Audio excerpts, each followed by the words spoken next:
Depois de 2 semanas passando fome sem nenhuma luta do UFC, finalmente voltamos à ativa com um dos melhores Fight Nights de 2022. Realmente, os matchmakers estão de parabéns, foram lutas muito bem casadas nesse UFC Orlando, que aconteceu nesse sábado, que parecia até uma homenagem aos veteranos do passado. É sério, se eu te falasse que esse card aconteceu em 2013, você acreditava, porque ele contou com Clay Guida, Michael Johnson, Darren Elkins, Rafael dos Anjos e Stephen Thompson. E para a felicidade dos fãs de MMA de longa data, a maioria dos veteranos, com exceção de Darren Elkins, conseguiram vencer suas respectivas lutas. E no vídeo de hoje eu vou abordar 4 lutas: a luta do Stephen Thompson, a luta do Rafael dos Anjos, a luta do Jack Hermansson e do Sergey Pavlovich. E para mim, a maior vitória da noite foi do Rafael dos Anjos, o BMF brasileiro, que teve uma das melhores apresentações de sua carreira nesse sábado, ao retornar para a categoria dos meio-médios,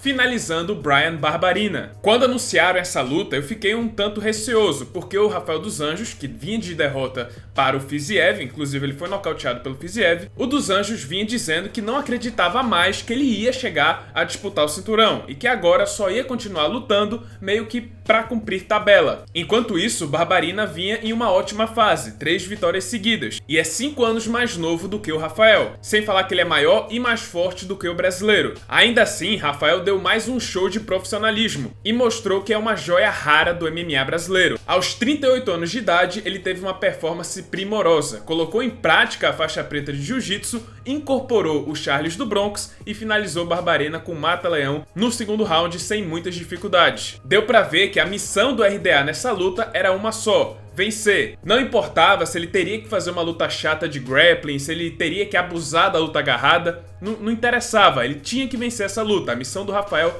era vencer. Por isso ele foi pelo caminho de menos risco, ele sabia que era muito superior ao Bryan Barberena na luta de chão, afinal o Rafael dos Anjos é faixa preta de jiu-jitsu, e foi por esse caminho. Evitou a trocação franca, porque o Barberena tem mão pesada, e levou a melhor em uma área onde ele tem ampla vantagem técnica. Foi a melhor vitória do Rafael dos Anjos em muitos anos, o que mostra que, apesar da idade, o ex-campeão dos leves ainda se mantém altamente competitivo. Por exemplo, comparem com outros lutadores, outros veteranos que estão na mesma faixa de idade: Tony Ferguson, Jorge Masvidal, Clay Guida, Donald Cerrone, esses lutadores. Embora esteja na mesma faixa de idade, o Rafael dos Anjos consegue se manter competitivo em 2 categorias diferentes. Sem falar que o Rafa quebrou o recorde de lutador com mais tempo de octógono da história do UFC. Ele totalizou 8 horas lutando dentro do octógono do UFC. E na entrevista pós-luta, ele reviveu uma velha ferida, ao desafiar publicamente Conor McGregor. I think I have the right to call somebody.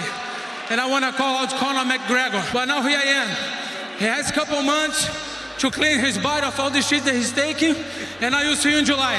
E pessoal, por que não fazer essa luta? Faz total sentido. McGregor, fugitivo da usada, tá paquerando, querendo subir para a categoria dos meio-médios quando ele voltar. Então por que não enfrentar o Rafael dos Anjos? São 2 ex-campeões do peso leve que têm história juntos, têm uma rixa, assuntos inacabados e podem sim render uma boa luta. Ao que tudo indica, parece que o RDA tá disposto a esperar até julho de 2023, que é a data prevista para o McGregor voltar, já que ele precisa passar por 6 meses sendo testado pela usada, e sem dúvidas é uma luta que faz muito sentido. Falando de veteranos, outro que surpreendeu bastante nesse sábado foi Stephen Thompson, Stephen Wonderboy Thompson. Wonderboy, que na tradução significa garoto maravilha, é o garoto maravilha de 40 anos de idade. Depois de ser amassado por Gilbert Durinho e Belal Muhammad, Thompson, com 39 anos de idade, voltou a vencer, dando uma verdadeira aula de trocação para Kevin Holland, que é quase 10 anos mais jovem. Na verdade, essa luta pode ser resumida da seguinte forma: foi uma luta entre um cara mediano na trocação, porém maior e mais jovem, contra um especialista, porém mais velho. Desde o início da luta, deu pra ver que o Thompson era muito superior, tecnicamente falando, ao Kevin Holland. E o Karateka ainda surpreendeu, mostrando que o time, a movimentação e o condicionamento físico estão em dia. Embora ele tenha sofrido um pouco com a mão pesada do Kevin Holland e também da envergadura do americano, que ultrapassa os 2 metros. E esses sustos do Holland, os sustos que o Holland deu no Thompson, acabou deixando a luta bem emocionante. Não é exagero dizer que foi uma das melhores melhores de 2022. Mas depois do primeiro round, o Thompson só fez crescer e o Holland foi caindo de rendimento. O motivo disso foi que no primeiro round, o Holland acabou lesionando a mão direita, e essa lesão foi se agravando conforme a luta se estendia. Então, à medida que os rounds iam passando, o Holland ia ficando cada vez mais com menos opção, porque a lesão na mão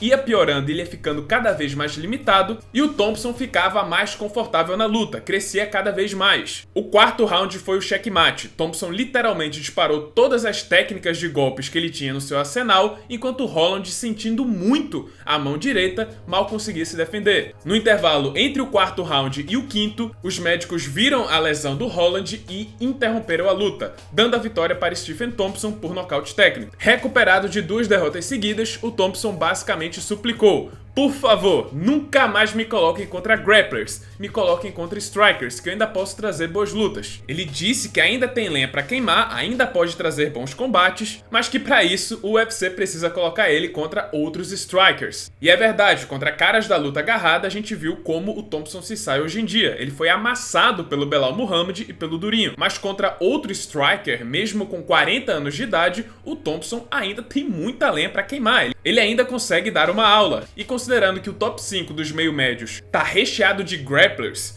Colby Covington, Kamaru Usman, Khamzat Chimaev e até o Leon Edwards pode se encaixar nesse grupo, é bem seguro dizer que o Thompson não se cria mais na elite da categoria, mas que ainda pode trazer lutas muito boas contra outros strikers. Por isso que, ao meu ver, a próxima luta do Thompson deveria ser contra o Jorge Masvidal, fazer uma revanche entre os dois. Para finalizar, eu quero falar de 2 lutas. A primeira é a do Sergey Pavlovich, que nocauteou no primeiro round em menos de 1 minuto o Taito Iwasa. E parece que finalmente, depois de se recuperar do baile que ele tomou lá em 2018 para o Alistair Overeem, o Pavlovich finalmente se encontrou no UFC e tá numa fase sensacional. São 5 vitórias seguidas por nocaute e todas no primeiro round. Na verdade, Pavlovich tem 17 vitórias na carreira, 14 por nocaute, e todos esses nocautes foram no primeiro round. E a única derrota que ele tem na carreira foi essa pro Overeem que eu citei, que aconteceu lá em 2018. Muito interessante ver essa renovação na categoria dos pesos pesados, ver carne nova chegando na elite,